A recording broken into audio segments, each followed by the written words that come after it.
You're listening to Therapy for Your Money, a podcast about all things money and finance for therapy practice owners. If you want to feel confident and in control of your financial life, then you've come to the right spot. I'm your host, Julie Harris. I'm an accountant and the owner of Green Oak Accounting. My firm specializes in working with private practices across the U.S., and my team and I have worked with hundreds of private practice owners. I'm on a mission to share all the best practices I've learned along the way because I want you to have a profitable private practice. Hello, everyone. Welcome back to Therapy for Your Money. Today is a solo episode. Now that we have a new administration in place, we've been getting a lot of questions about, what can a business owner expect tax-wise and policy-wise? What's coming down the pike? So I'm going to preface this discussion by saying I'm recording this early in February. We're planning to air this episode mid-February 2021. As of today, as of recording, none of these changes are official. These are just changes that we're thinking may happen based on the Biden administration's tax policies. So based on various discussions they've had and what they have published, these are the changes that we think may be coming. So don't take this to the bank yet, right? We don't know that all of this will happen, possibly some of it, but as of right now, there's nothing even in Congress as far as these changes. The other thing that could happen is that possibly some of these changes could be retroactive. They could go back to January 1, 2021, even though they haven't been enacted into law. So that's another wild card item that we don't know about quite yet. So I'm going to go over a number of different things. We're going to talk about corporate tax rates, capital gains, income tax rates, FICA, which is Social Security, and we will talk also about pass-through income and estate tax. So hold your horses. This is going to be an exciting tax discussion. All right, we're starting off with capital gains tax rate. So right now, there are three rates for capital gains: 0%, 15%, and 20%. What the new administration has indicated is that they are considering increasing the capital gains rate for high income individuals who are making over $1 million per year. And so possibly that capital gains rate could be taxed at the highest individual tax rate, which as of right now is 37%, but could be 39.6%. We don't have exact details on implementation of the increase, but one of the assumptions that we can make is that the change would start after the $1 million threshold. So possibly there would be adding a whole new bracket to capital gains tax rates. All right, how about on your individual tax return? So the US has a progressive tax bracket. So we have brackets between 10% and 37% right now.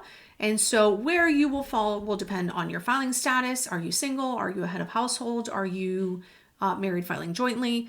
So the income thresholds will depend on those items and how much you're making. So one of the proposed changes with the new administration is to increase the top bracket. So either increase the top bracket to 39.6 instead of 37, or possibly even add a whole other tax bracket on top of the 37% bracket. So one of those two changes very well could happen. And that doesn't mean that all of a sudden all of your income is being taxed at 39.6, right? So that would just be your next dollar earned. Let's talk through an example. If you're married filing jointly, making over $622,000 in 2020, you would be in the 37% tax bracket. So what that means is that any additional money, let's say you were at $650,000 in income, what you make between $622,000 and $650,000, only that portion is taxed at 37%. So it's not, if you are under that threshold, which honestly most Americans are, right? Then you're not going to see a whole lot of changes. But if you're in that top bracket, then you may see some changes. And that's something that you'll notice really across the board. Biden has said many times that he doesn't intend to raise taxes on households making less than $400,000. And so that's what we're seeing with the proposed policy is that really, if you're in that under 400,000 threshold, you're not going to see a lot of changes. It's just if you're a high income earner, then you probably will see some changes. So again, it's not quite clear if the 37% bracket becomes 39.6 or if there's an additional bracket coming on top of the 37% bracket. All right, next up is Social Security.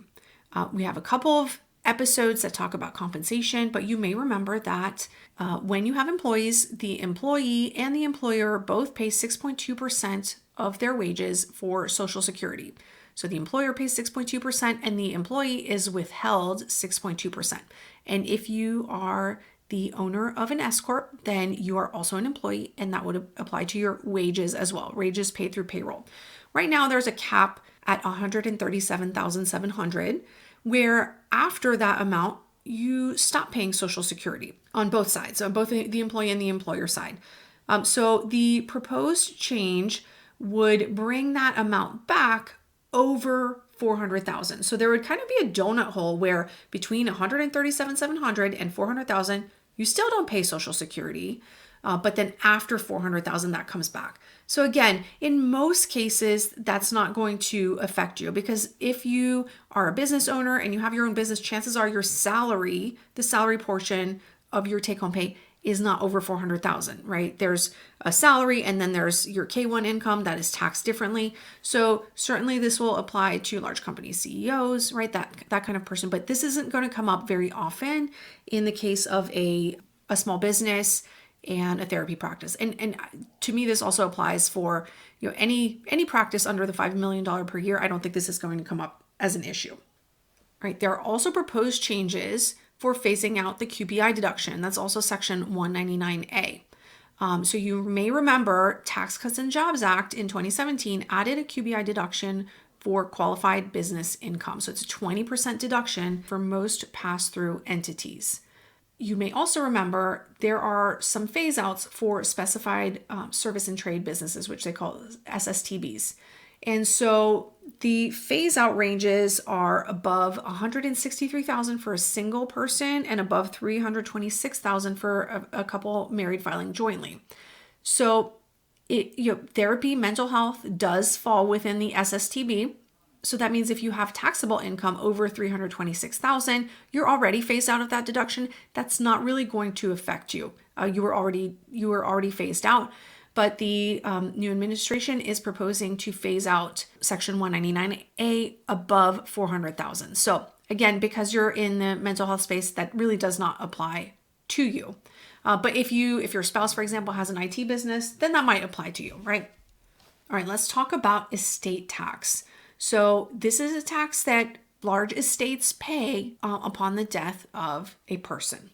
So as of right now, the only estates that really pay this are quite large estates. Current law has that estate tax at 40%. There's a proposal to increase that to 45%. But keep in mind, though, that under the current law, there's an exclusion of $11,580,000 per person. So if you are, again, a couple, that means that you could have an exclusion of 23 million and some change on your estate. So that really means only very, very large estates are paying estate tax. So the current proposal is to reduce those exclusions to 3,500,000, so 3.5 million, and that would mean for a couple that would be 7 million. So again, it's large estates would certainly get taxed, and large estates tend to have also very good lawyers, and there's other items that are other things that can be done from a tax planning perspective to sometimes get around that. But so for again, most estates, that's not going to really move the needle. Keep in mind, prior to Tax Cuts and Jobs Act, so prior to 2017, the exclusions were 5.4 million for an individual and 10.9 for a married couple. So that would reduce the exclusion a little bit past where that had been, but I just want to give you that perspective, right? That it hasn't been 11.5 million for a very long time. So this again is just going to apply to very, very large estates, if it even happens at all. There also might be a cap on gifts, a lifetime cap of $1 million. But again, if you're in the situation where this is going to apply, really, it's time to consult some really good estate attorneys and do some estate tax planning as well. All right, let's move on to retirement plans. So there's a couple of different proposed changes for retirement plans. One of them is that instead of a deduction, you could get a refundable credit for making a 401k contribution. And so let's talk through that, what that exactly sounds like. So let's say we're going to use just round numbers. You are an employee of your own S corporation. You have a salary of $100,000 per year, and you are deducting $15,000 for your 401k each year. All right, so that means your take home is $85,000. You're paying Social Security on $100,000, but you are getting a tax deduction of $15,000, right? So you're only paying taxes on $85,000, federal tax, not FICA. And so you'll notice on your W-2 that there will be different amounts for in box 1, 3, and 5 based on retirement plans contributions. And so if this actually happened, if the deduction was eliminated, that means you would pay tax. You would pay taxes on $100,000, but then you would get a credit of 26%. That's at least the proposed amount of your contribution. And so if you happen to be in a lower than 26% tax bracket, that would actually be even better for you. So if you were in a 10, 12, 22, 24% tax bracket, you would actually get a bigger deduction. That would be a good thing. If you are in a higher tax bracket, 32, 35, 37, then that would actually give you less of a deduction. So that would be the difference. It's not that it gives you no deduction, it just gives you less of an advantage. And again, like the theme here is really, if you're in those high income thresholds, like you're just going to owe more tax in general. So it benefits lower income taxpayers, but is a lower deduction for higher income taxpayers. There's other proposed changes to tax credits. Like for example, the earned income tax credit might get expanded to childless workers over the age of 65. Again, this is not going to apply often. Most of the time, business owners are not going to be in a range where they qualify for that credit. One that I think is really interesting is the child independent care credit could be increased to $8,000 per child and $16,000 for if you have multiple children. And so that would be really, really nice. So that's when you have either a nanny or childcare, camp in the summer, right? When you pay for childcare, you can use the child independent care credit. So that would be a really, really good one if you have children. There are proposed changes to the child tax credit. It might move from currently $2,000 to $3,000 per child. And there might actually be an additional $600 credit for children under the age of 6. I have 3 little kids. Small children are really expensive, right? You have to pay a lot for that childcare if they're not in school. There's also a proposed change for first-time homebuyer credit to reestablish that credit to be advanceable and refundable. There's also a proposed Made in America credit where you might get a 10% advanceable tax credit for revitalizing existing closed facilities or retooling facilities or reshoring jobs. Again, this might not apply very, very often in mental health, but possibly it could apply in a situation where you're taking a building that has been vacant for a while and renting it, improving it, and putting your team in there, right? That could be a nice 10% advanceable credit. So just to recap, these are all proposed changes. None of these changes have actually happened yet. So it's not quite time to call your accountant yet and say, hey, I want to take advantage of this. It doesn't actually exist yet.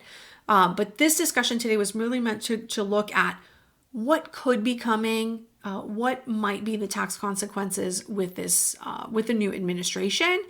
And that's all. So again, you can't count on these quite yet, but some of these changes are probably coming in the next year or so. So if there are significant changes, we might put out a new podcast episode.